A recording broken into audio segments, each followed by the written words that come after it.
Bonjour à tous, c'est BenRacer85 et on se retrouve pour un nouvel épisode de Fortnite. Cette semaine, on va dire, il y a eu deux sorties, dont une que j'ai notée.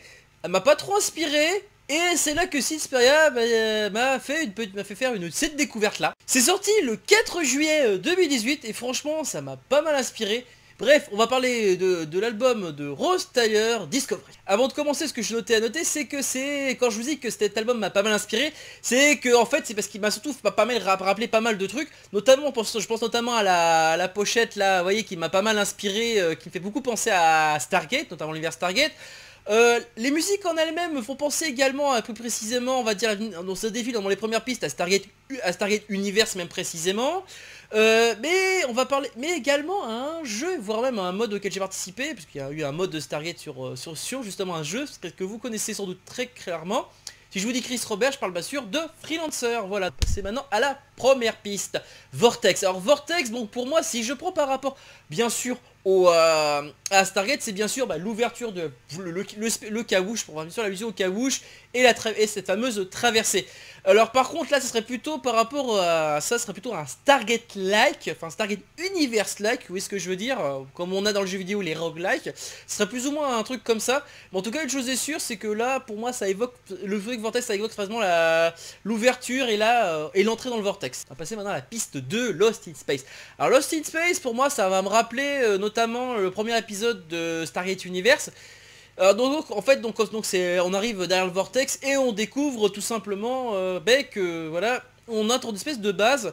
Enfin en tout cas ça semble être une base en tout cas, mais il y a quelque chose qui fait que cette base il semble, en tout cas est-ce qu'on l'a rêvé, je sais pas. En tout cas tu sais, c'est qu'on entend, ce qui est intéressant dans cette piste, c'est qu'on entend des bruits derrière, enfin on entend une sorte de petite alarme, comme si finalement il y avait de cette espèce de base est en activité.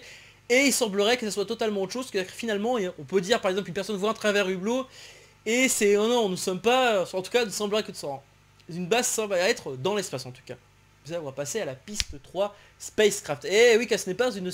Pour moi, si je prends la logique par rapport à la deuxième piste, ce serait donc, ce n'est pas une simple base, c'est carrément un vaisseau spatial. Car oui, forcément, on est en mouvement. Enfin, en tout cas, cette base est en mouvement pour donc compléter ça. Ce qui est intéressant d'ailleurs, c'est que dans cette piste-là, piste 3, on sent une sorte... c'est la musique qui va t'emmener à une sorte d'Odyssée de l'espace, comme ça on est parti pour l'aventure. Là où les deux pistes, que je n'ai pas précisé, avaient un côté un peu dramatique. Comme ça, je trouve ça assez intéressant. Là, c'est plutôt, c'est parti pour l'aventure. On est parti pour la piste 4, No Fear, donc sans peur, d'autrement dit.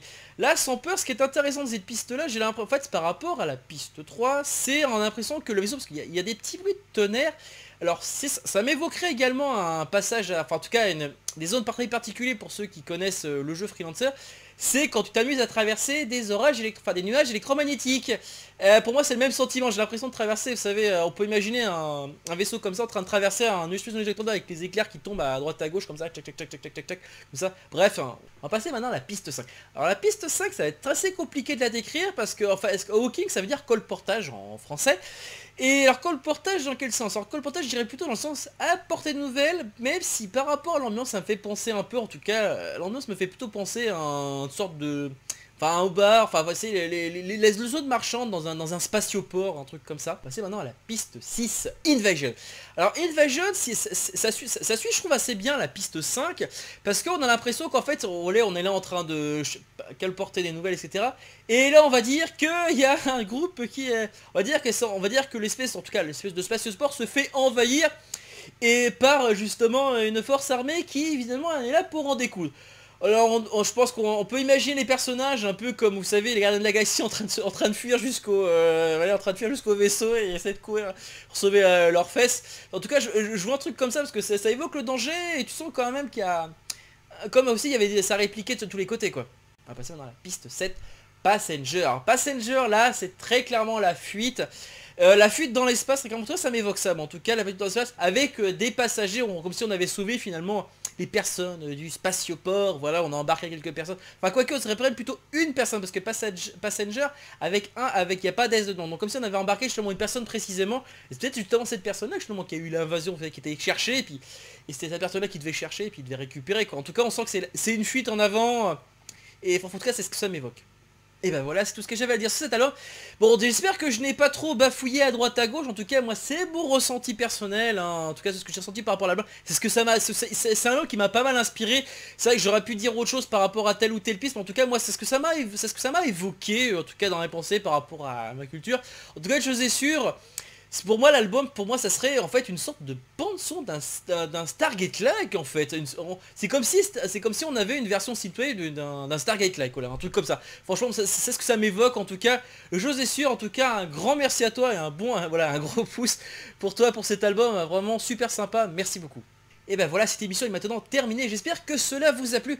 N'hésitez pas à me le dire dans les commentaires par le biais de pouces bleus, pouces rouges ou même en écrit directement, hein, tant que c'est constructif, tout est bon à prendre. Hein. Je tiens à signaler d'ailleurs que vous pouvez me suivre sur les réseaux sociaux, que ce soit Facebook ou Twitter, les liens sont disponibles en haut de la chaîne. D'ailleurs en haut de la chaîne, je tiens à signaler aussi que vous pouvez me parler en direct, que ce soit en vocal ou en écrit, que ce soit par l'intermédiaire du lien du Discord.